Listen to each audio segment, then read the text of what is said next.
My name is Katie and I'm a solicitor and non-member partner at TV Edwards.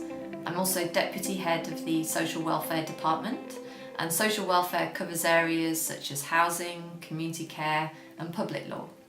My role involves advising clients on social welfare issues such as making an application as homeless and obtaining emergency housing.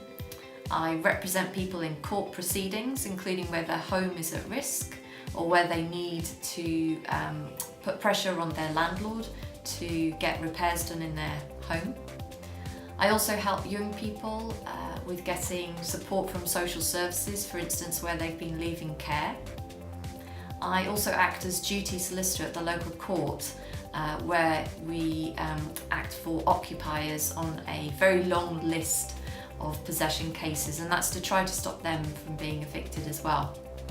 I also supervise the more junior members of staff who do their own casework.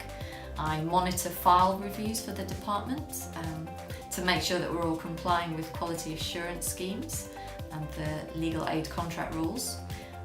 I generally also keep an eye on new client inquiries that come in each day.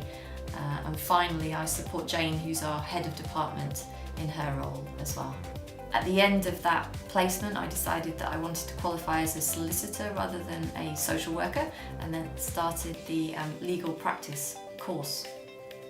So during the LPC, I applied for a training contract with a firm specialising in migrant support issues, and I was lucky enough to be successful at the first time of trying, which I know is quite different from most people's experiences.